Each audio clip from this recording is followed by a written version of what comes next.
आता हे पाणी कसं आहे, अगदी थोडंसं कोमट केलेलं पाणी आहे. थंड पाणी किंवा नॉर्मल पाणी सुद्धा जास्त घेऊ नका.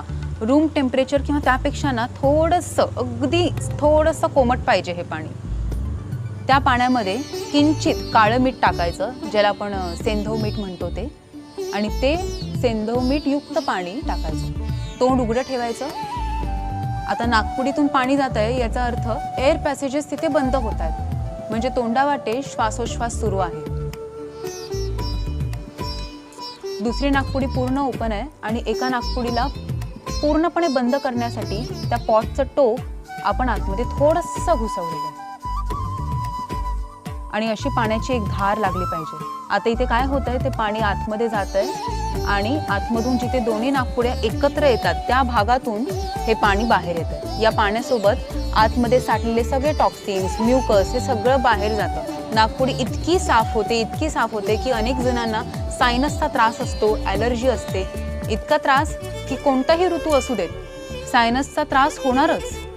तर अशा मंडळींसाठी सुद्धा हे उपयुक्त ठरतं. मायग्रेन, हेडेक्स वारंवार जेव्हा होतात तेव्हा औषधांशिवाय पर्याय नसतो.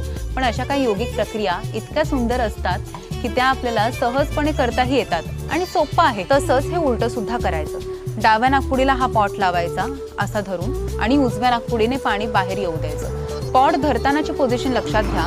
तुम्ही असा तो धरलात की तुमचा हाताचा कोपरा थोडासा वरती उचलला गेला पाहिजे. आपण असे सरळ नाही आहोत ना, आपल्याला असं वाकावं लागणार आहे आणि वाकावं लागतंय त्यामुळे आपला हात थोडासा वरती येईल. तसंच हनुवटी थोडीशी खाली जाणार आणि आपल्या डोक्याचा अँगल हा असा असणार. राहिलेलं पाणी आणि पाण्याला चिटकून असणारं म्युकस हे सगळं बाहेर काढण्यासाठी दोन्ही नाकपुड्यांनी शिंकरायचं. हे करून झाल्यानंतर मात्र परत त्या स्थितीत बसायचं. दोन्ही हात ठेवायचे गुडघ्यांवरती आणि कपालभाती करायचं. पण कपालभाती करताना तुमची मान पहिल्यांदा अशी हवी, तिरकी पण व्हायला पाहिजे. कारण राहिलेलं पाणी बाहेर येण्यासाठी नाकपुडीला हवे ते अँगल्स मिळाले पाहिजेत.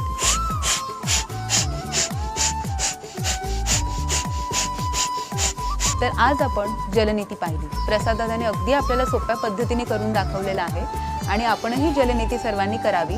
पण साधारणतः एक 10-15 दिवसांच्या गॅपमध्ये एकदा केली तरी तुम्ही चालेल. डोकेदुखी, मायग्रेन, सायनस हे असे त्रास असतील तर तुम्हाला नक्कीच याचा उपयोग होईल. तसेच एक मेंटल क्लिअरिटी, मेंदूला ताजतवानं वाटण्यासाठी आपल्याला ही क्रिया नक्की उपयुक्त ठरते. तुम्ही सर्वांनी नक्की करून पहा. याने श्वसन मार्ग सुधारतो, श्वासोश्वास खूप छान स्मूथली व्हायला लागतो. तुम्ही स्वतः ते अनुभवा.